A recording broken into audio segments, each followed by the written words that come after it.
The next part of our program is we're going to announce a complaint that we're filing today. And I will speak about it for a few minutes. And then I will ask Emma Riley, who's a UN whistleblower, former UN human rights officer, to speak. And then we'll ask Dr. Yang Jianli, a Chinese dissident, to speak as well. So we didn't want to make this complaint. It's an unpleasant thing to do, but we had no choice. We're launching a 20-page formal complaint with the Secretary General of the United Nations today.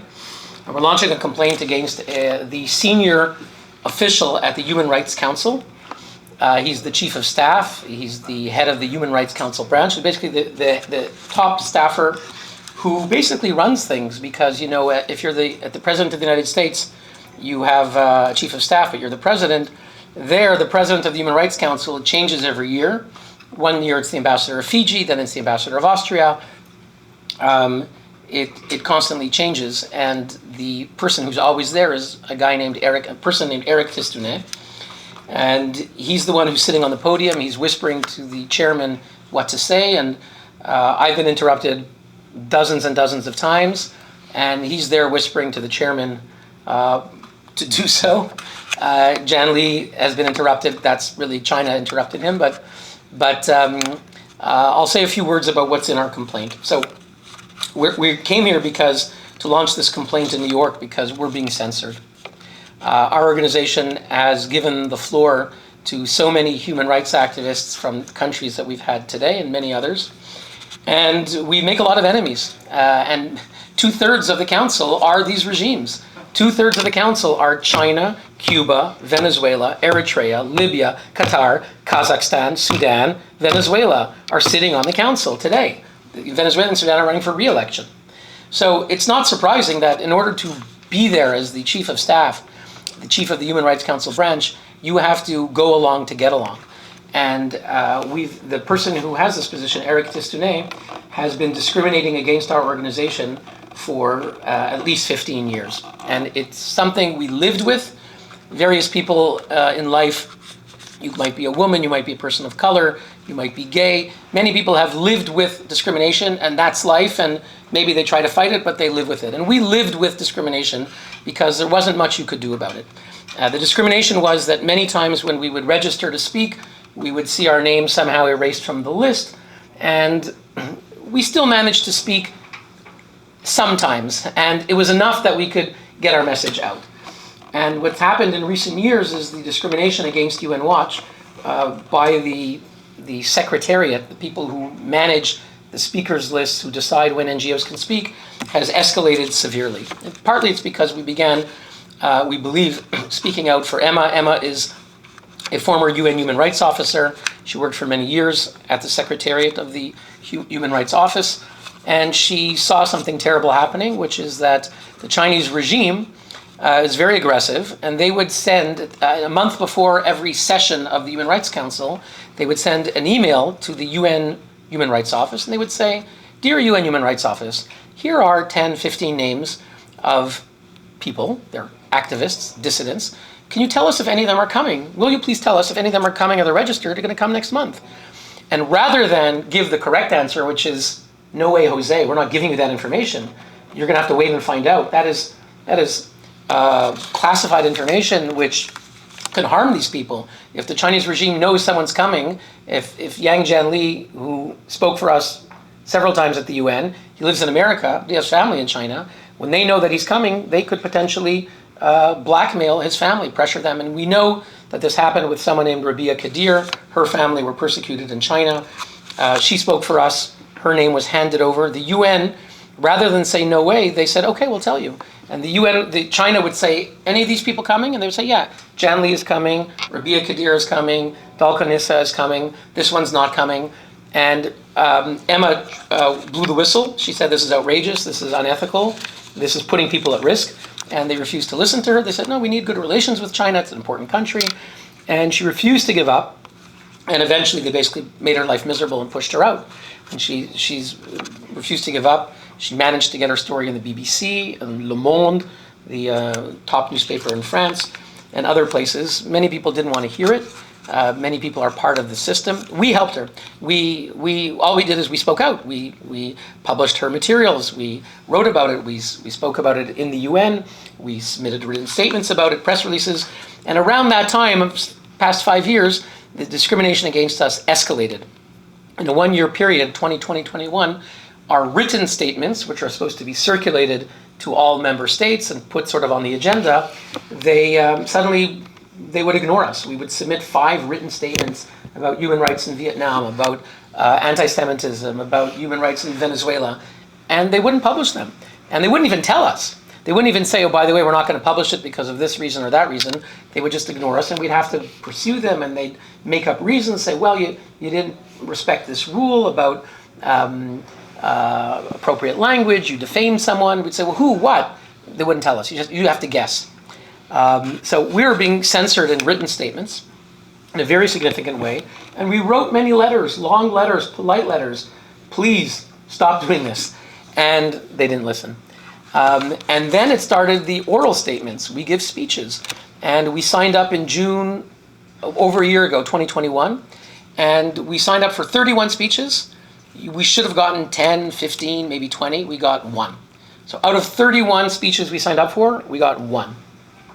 We wrote a long letter saying, there's no way that there's a computer system, there's no way the computer could have generated that results. We know that you're cooking the books, you're rigging the system, stop it. And we thought that calling them out would put them on notice, and they would stop it. And now, just in June of 2022, we requested to speak for 36 interactive dialogues with the expert on racism, on torture, on various country situations. And out of 36 requested, we got 0. Okay, again, other groups that requested 10 got 10. Other groups that requested 12 got 12. Other groups got 14, we got 0. Again, there's no way that would happen by the computer. Emma actually helped design the computer program for signing up. And she writes in her written statement that's now, her testimony that's on her website, which is UN Integrity. Yeah, unintegrity.org. unintegrity.org. Emma has published her testimony about our treatment, because she was there on the inside, and she can tell you about what messages, instructions they were given on how to treat us. But again, to summarize, our written statements are being ignored, our speeches are being shut down, and we have no choice but to bring this complaint that we are being censored. UN Watch is being censored today, and it doesn't just affect me and my colleagues, it affects the people that you heard from today and many others from around the world who we're trying to be a platform for. Our complaint also shows leaked emails that we received, whereby Eric Tistounet was plotting ways to telling his staff to go outside the UN to an internet cafe and to spread negative information about me.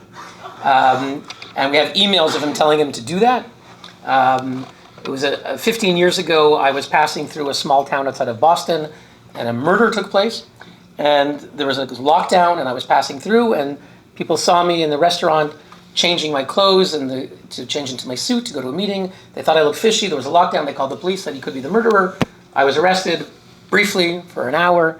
I was let go. The town apologized.